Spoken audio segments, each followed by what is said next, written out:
날씨가 추워도 눈이 많이 와도 어떤 상황이든지 어떤 형편이든지 관계없이 예배하시기를 바랍니다.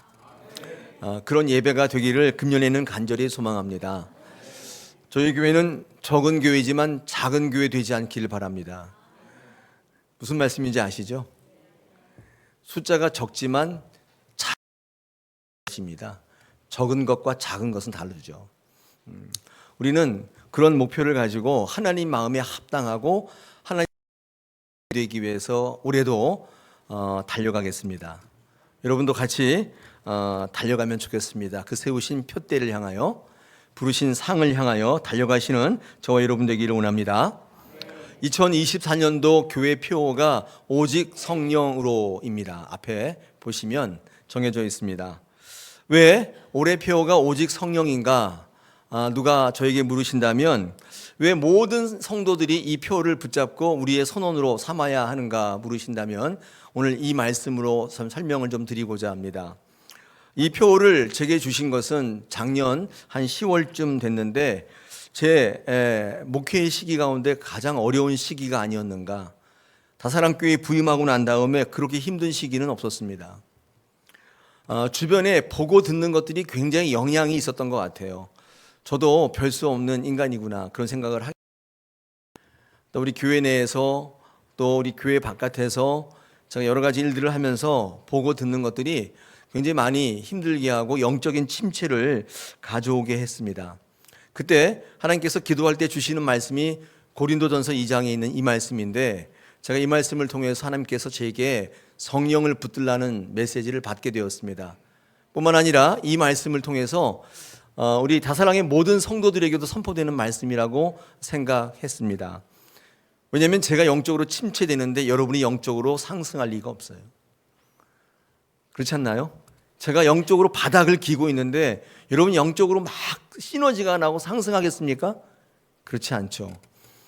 제가 이 강단에서 말씀을 그렇게 영적으로 침체되어 있는데 여러분이 영적으로 부유할 리가 없죠. 오늘 이 말씀, 이 표어는 어쩌면 저에게 주시는 표어이기도 하지만 저와 함께 신앙생활하고 같이 구원의 또 길을 달려가는 저와 여러분에게 주시는 표어일 줄 믿습니다. 오직 성령으로. 이 성령으로라는 말을 붙잡고 오늘 말씀을 준비하다 보니까 사도 바울의 경우도 저랑 똑같더라고요. 맞구나. 하나님께서 이 사도 바울의 말씀을 통해서 저와 여러분에게 주시는 표어이구나. 우리가 한 해 동안 이 표어를 붙잡으면 승리할 수 있겠구나. 그런 결심이 있습니다. 오늘도 저와 이 말씀을 나누면서 여러분의 표어가 선언이 오직 성령이. 할렐루야. 감사합니다. 오늘 이 말씀을 하기 위해서 고린도 교회의 이야기를 조금 드려야 될 것 같은데, 여러분 고린도 교회는 어떤 교회냐면 부흥과 멸망의 이 양면이 다 같이 있었습니다. 이 고린도 교회는 경제적으로 풍족 때문에 영적으로 세상적으로 물질적으로 이렇게 부흥할 수 있는 여러 가지 조건들이 많았습니다. 풍부했으니까. 그런데 풍부한 만큼이나 영적으로는 굉장히 힘든 지역이었습니다. 영적으로 퇴폐화와 향락이 극에 달하고 있었습니다. 예나 지금이나 마찬가지인데 가난은 이길 수 있는데 풍요를 이기기가, 이 고린도 지역이 이 풍요를 이기지 못했는지 영적으로 침체가 너무 심각했어요. 이게 고린도 교회의 그 지역의 상황이었습니다. 또한 고린도 교회의 문제가 뭐 있었냐면 이 분열의 문제가 굉장히 심각했습니다. 이렇게 교회 안에 세상적인 분위기, 또 교회의 모든 화두가 사람, 이러다 보니까 교회 안에 하나님의 말씀이 사라지게 되고 영적인 교제가 사라지다 보니까 다가오는 문제가 분열의 문제였습니다. 여러 파로 나뉘어서 하나 되지 못하고 영적으로 감정적으로 대립 가운데 극심한 혼란을 겪고 있었습니다. 이게 고린도 지역, 고린도 교회의 심각한 문제였습니다. 자, 그러다 보니까 이 피해를 누가 받아요? 성도들이 고스란히 받는 것입니다. 성도들이 교회에 오면 얻고 가는 게 없어요. 얻을 게 없어요. 늘 빈털터리로 가는 거예요. 교회에 오면 매일 대립하고 갈등이 심해요. 교회 오면 매일 이렇게 분위기가 나누는 화두가 다 세상 얘기예요. 사람 얘기예요. 하나님의 말씀을 얘기하지 않아요. 은혜를 얘기하고 성령을 얘기하지 않기 때문에 성도들이 오면 얻을 게 없는 거예요. 그래서 교회 나갈 때는 빈털터리로 나가는 거예요. 나중에는 막 화나요.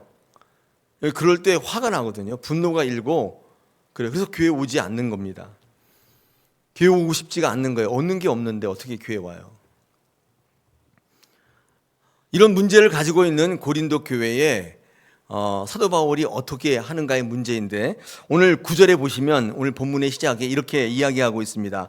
여러분 성경으로 한번 확인해 주시기 바랍니다. 하나님이 자기를 사랑하는 자들을 위하여 예비하신 모든 것을, 이렇게 시작하고 있죠.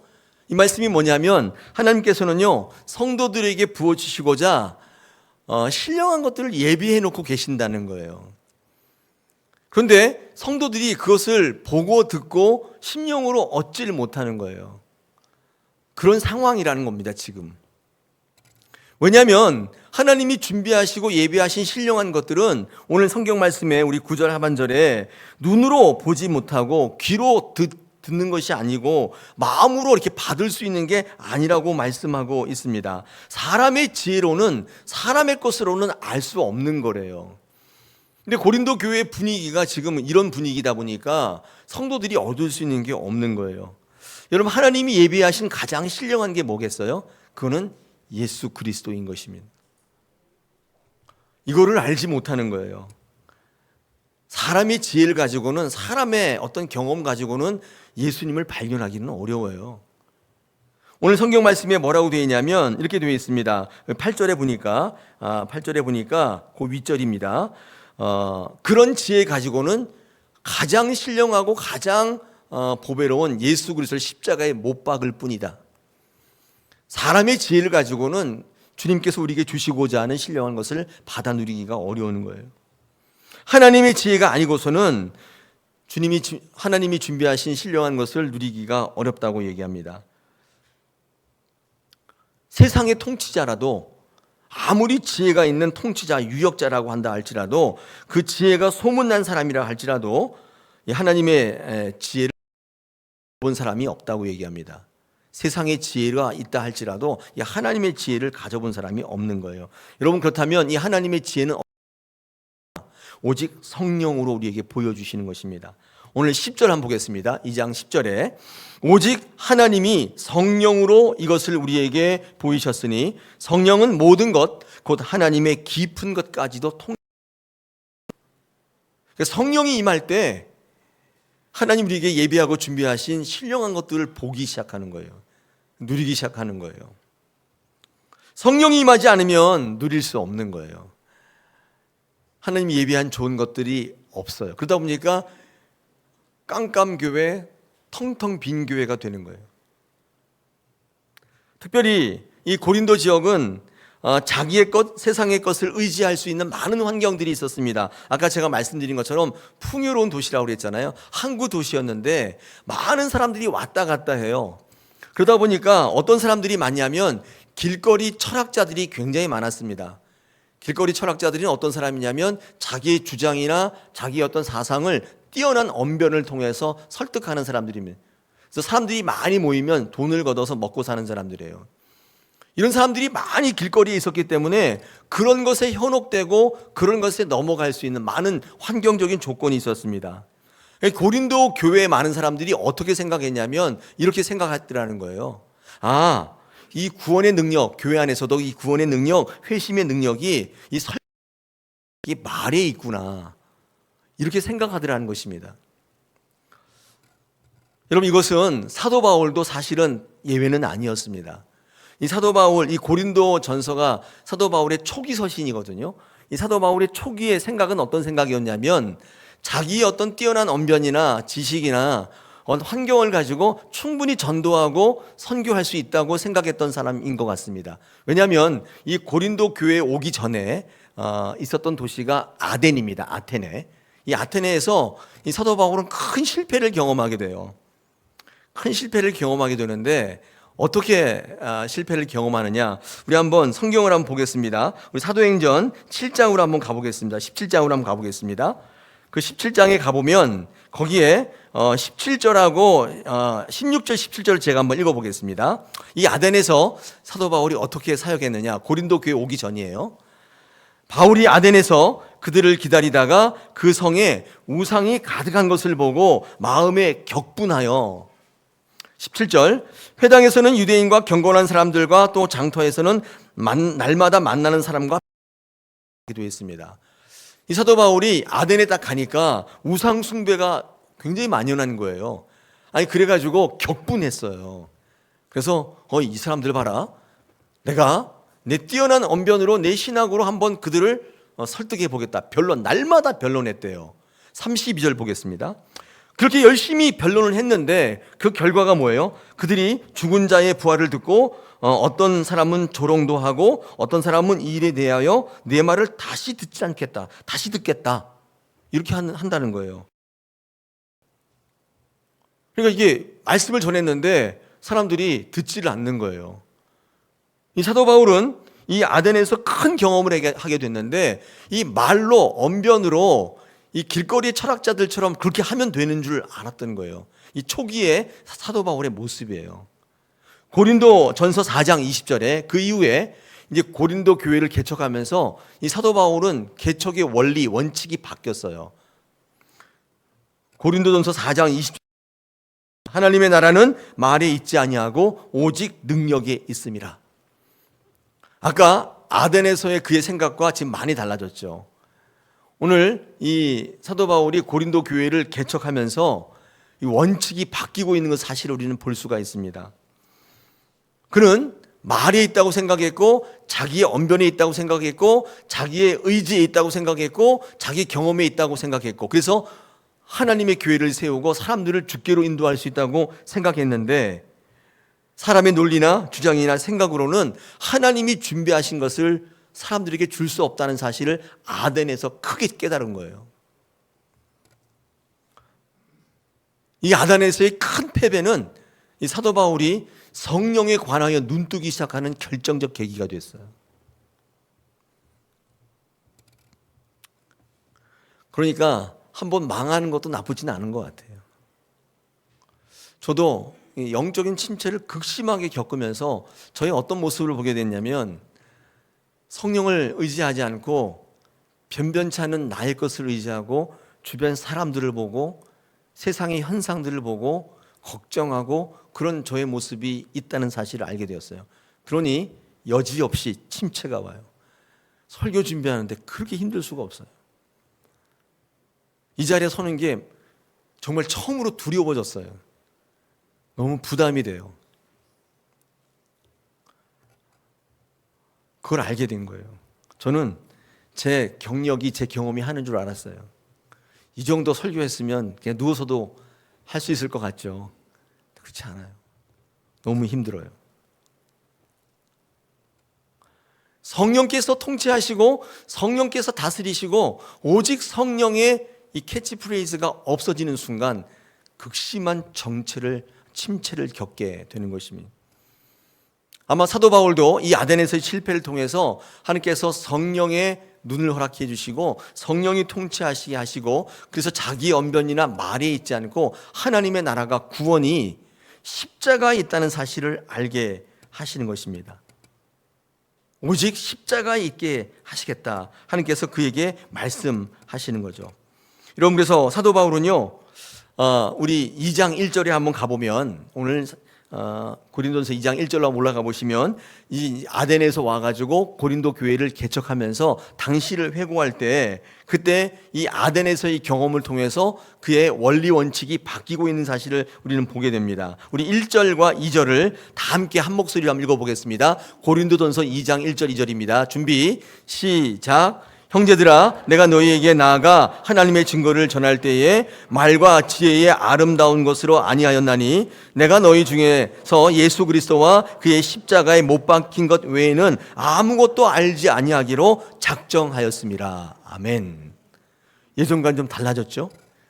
예전은 이 변론하고 격분해가지고 내 실력으로, 내 언변으로, 내 경험을 한번 바꿔보겠다 이렇게 했는데 다 떠나가고 다시는 내 말 듣지 않겠다, 이런 패배를 체험한 다음에 이 고린도 교회를 개척할 때의 사도 바울의 모습은 달라졌어요. 뭘 붙들겠다고요?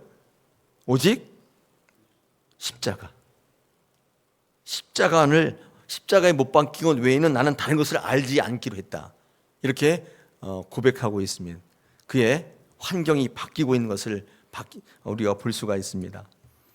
여러분, 지금 사도 바울이요, 지금 십자가 외에는 알지 않기로 작정했다. 여러분, 이 말은 선교할 때, 교회를 개척할 때 방법을 바꾸겠다는 얘기가 아니에요. 예전에는 말과 화려한 언변과 이런 것들을 했지만 내가 이제는 그게 안 되니까 십자가를 한번 붙잡아 보겠다, 그런 얘기가 아닙니다.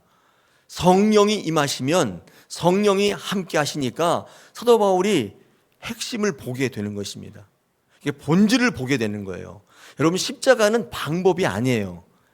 본질이에요. 핵심이에요. 십자가가 핵심인 거예요. 사도 바울은 이제까지 말과 자기의 능력과 자기의 실력으로 하려고 했는데 그게 아니라, 그렇게 하는 게 아니라 내가 십자가의 방법, 십자가의 그 핵심을 전해야겠다고 그는 생각했던 거예요. 방법을 바꾸는 게 아니라 오직 성령으로 본질을 보게 되었던 것입니다. 많은 사람들은 생각할 때 이 십자가가 선교의 방법이라고 생각하는 경향이 있습니다. 말과 지혜와 아름다움으로 안 되니까 이거에 대비되는 십자가가 다른 선교의 방법이라고 생각하는데 그게 아닙니다. 십자가는 방법이 아니라 핵심이에요. 구원의 본질이에요. 이 사도 바울은 성령의 능력으로 말미암아 드디어 핵심을 보게 된 거예요.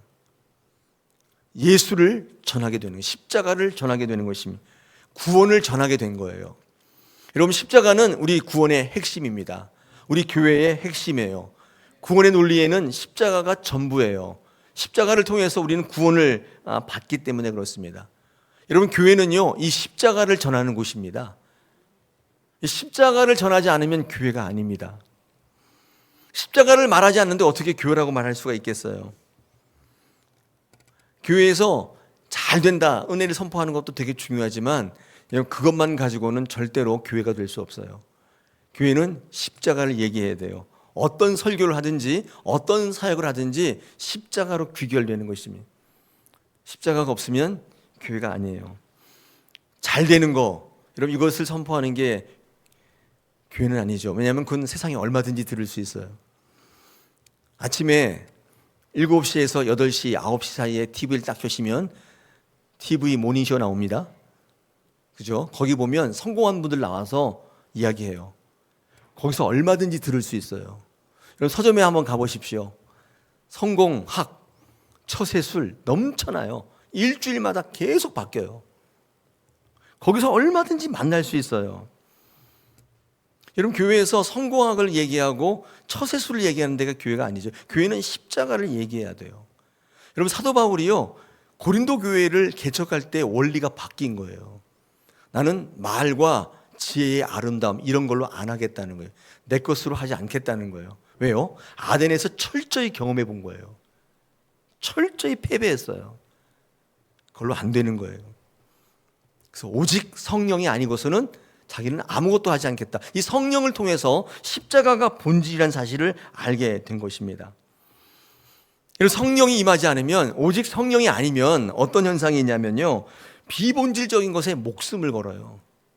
이게 특징입니다. 본질적인 것을 보지 못하기 때문에 비본질적인 것에 계속 모든 걸 투자해요. 하나님이 예비한 것들, 신령한 것들을 얻지 못하는 거예요. 계속 성령이 떠나면 비본질적인 것에 싸움을 하게 됩니다. 성령이 떠난, 하나님의 영이 떠난 사울 왕은 미치게 되었습니다. 그래서 본질적이지 않은 것에 자꾸 신경을 써요. 사람들의 말에 자꾸 왔다 갔다 해요. 사울은 천천히고 다윗은 만만이라는 말에 속이 뒤집어지는 거예요. 미치게 되는 거죠.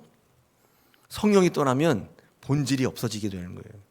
오늘 우리 다사랑교회가 2024년도에 표어가 오직 성령이라는 것은 이 사도 바울의 경험을 통하여, 부족한 제가 경험한 경험을 통해서 우리 다사랑교회가 하나님이 예비하신 것들을 누리기 위한 것입니다.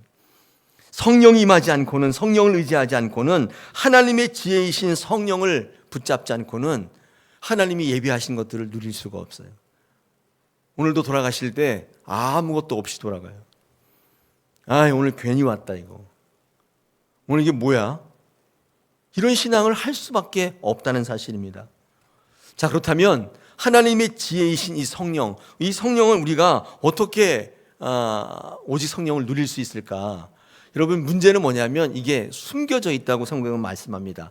오늘 본문 위에 7절 한번 보십시오. 7절에 뭐라고 되어 있냐면 오직 은밀한 가운데 있는 하나님의 지혜를 말하는 것으로서 곧 감춰져 있는 것인데 하나님이 우리 영광을 위하여 만세전에 미리 정한 것이다 말씀합니다. 그러니까 하나님의 이 지혜, 이 성령은요, 드러나 있지 않고 숨겨져 있어요. 감춰져 있습니다. 이유가 뭘까요? 이거 굉장히 귀한 것이기 때문에 그렇겠죠. 특별히 이 성령은요, 찾고 구하는 자들에게 주시기 위한 거예요. 이렇게 막 널려 있는 게 아니라 내가 성령을 의지하고 성령 아니면 안 되겠다 고백하는 심령이 있는 사람들에게 찾게 만드시는 거예요. 누구에게 주시냐면 전적으로 원하고 구하는 자에게 발견케 하세요. 여러분이 할 일은 뭐예요? 내가 오직 성령으로 살겠다는 간구와 갈망이 있어야 돼요. 할렐루야. 이게 없으면 저절로 앉아서 이렇게 주시는 게 아니에요. 교회 다니니까 하나님의 성령이 내가 발견할 수 있는 그런 게 저절로 주어지는 게 아니라는 것입니다. 제가 마태복음 7장을 한번 준비해 왔습니다. 7, 8절. 구하라 그리하면 너에게 주실 것이요 찾으라 그리하면 찾아낼 것이요 문을 두드리라 그리하면 너에게 열릴 것이니 구하는 이마다 받을 것이요 찾는 이마다 찾아낼 것이요 두드리는 이에게는 열릴 것이다 말씀합니다. 이게 무슨 말이에요? 이게 내가 간절히 원하면 받는 것이고 찾아지는 것이고 열려지는 것입니다. 내가 막 찾고 하는 게 아니에요. 내가 막 할 수 있는 게 아니에요. 구하는 자에게 하나님께서 이렇게 주시는 거예요. 어떤 자냐면 하나님의 성령을 간구하는 사람들이에요. 내 것으로는 안 된다고 사도 바울처럼 고백한 사람들, 철저하게 패배한 사람들이 하나님의 것을 구하고 하나님 앞에 나갈 때 하나님이 부어주시는 거예요. 찾게 해주시는 거예요. 찾는 것이 아니라 찾아내는 거예요.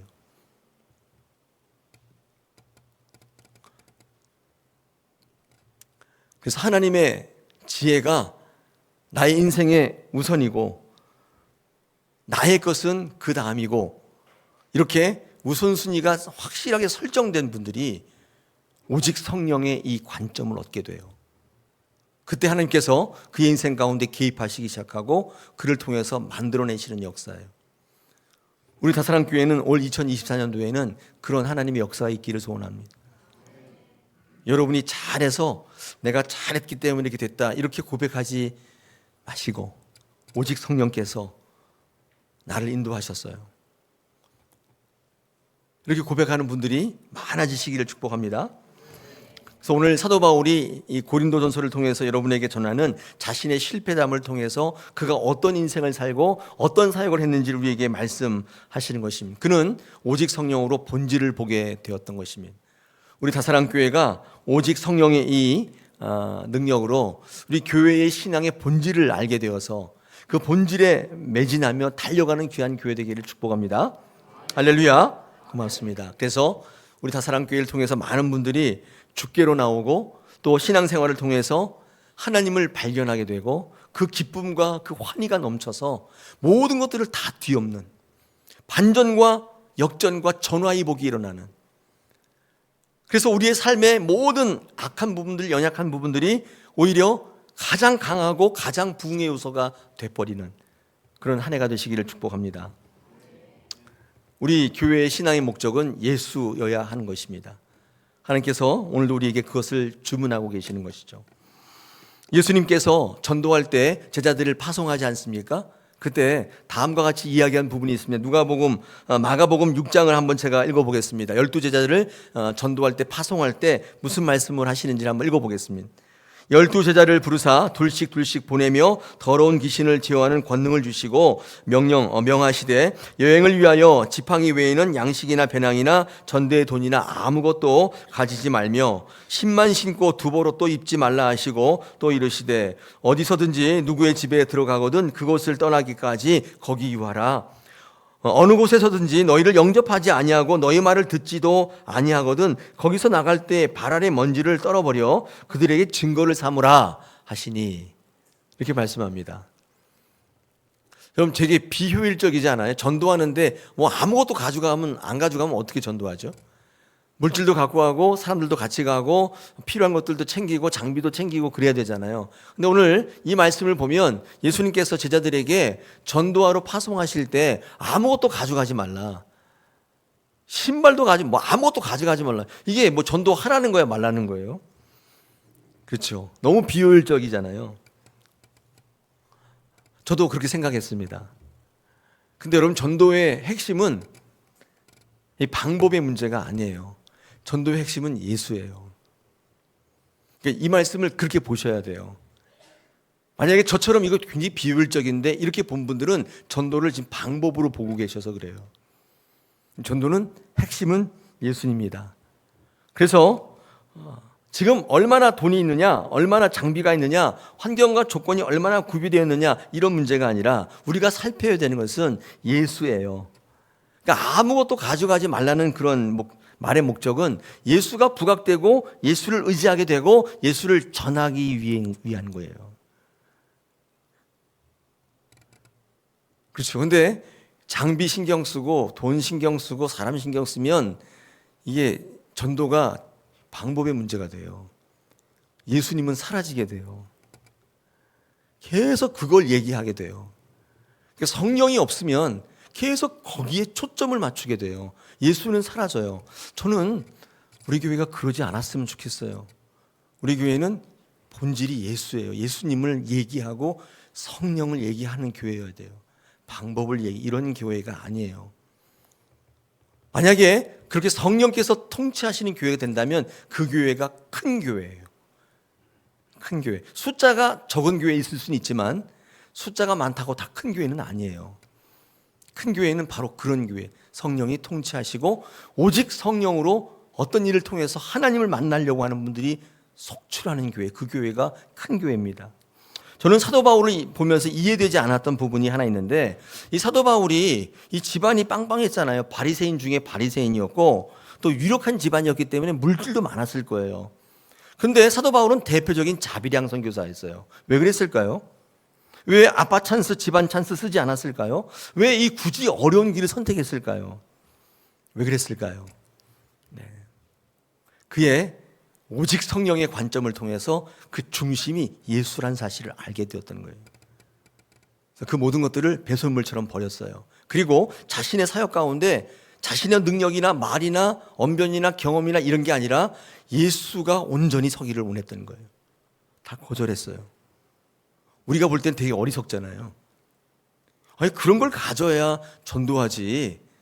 아니 왜 그걸 왜 버려 아깝게 생각할지 모르지만 그것이 주인 되기를 거절했던 거예요. 한번 해보세요. 그런 것들이 있잖아요. 근데 이상하게 그게 주인이 돼요. 본질은 사라져버려요. 예수가 사라지는 거예요. 사도 바울이 안 것은 이 고린도 교회를 개척할 때 세운 원칙은 나는 오직 십자가 외에는 다른 것을 붙잡지 않겠다. 그는 작정하게 된 것이면 본질을 알게 된 것이면 사도 바울의 강력한 것은 자기에게서 나온 게 아니라 오직 성령의 역사 속에서만 열매를 맺게 된 아덴에서의 큰 실패 속에서 알게 된 것입니다. 자신의 것으로는 실패의 경험이 역사하지 못한다는 걸 알게 되었어요. 성령을 통해서 오직 그는 성령의 사람이 되어서 하나님의 영적인 열매를 올려드리며 구원의 본질을 이루는 그 사역을 하게 되었던 것입니다. 사랑하는 여러분, 오늘 우리 교회 표 오직 성령으로입니다. 이 사도 바울의 이 결단 또 이 선언입니다. 작지만 제가 다사랑교회 사역하면서 저는 오직 성령으로 하겠다는 여러분 앞에 선언과도 같습니다. 앞으로 어떤 시대가 되었든 어떤 환경이 되었든 말씀 붙잡고 말씀을 통해서 여러분에게 가장 하나님 예비한 신령한 것들을 드러내기 위해서 예수 그리스도가 여러분 안에서 역사하시기 위해서 성령으로 오직 성령으로 최선 다하겠습니다. 할렐루야. 여러분도 인생의 모든 문제가 많이 있는데 앞으로도 많이 있을 거예요. 그때 그 오직 성령으로, 여러분의 말과 지혜로 하지 마시고 여러분이 갖고 있는 아름다운 것들로 하지 마시고 사도 바울의 실패를 타산지역 삼으셔서 나는 십자가 외에는 다른 거 붙잡지 않겠다, 이 결단으로 이 한 해를 시작하신다면 하나님 아름다운 열매 많이 맺게 하실 줄로 믿습니다. 할렐루야. 오직 성령으로 승리하시는 저와 여러분 되시기를 축복합니다.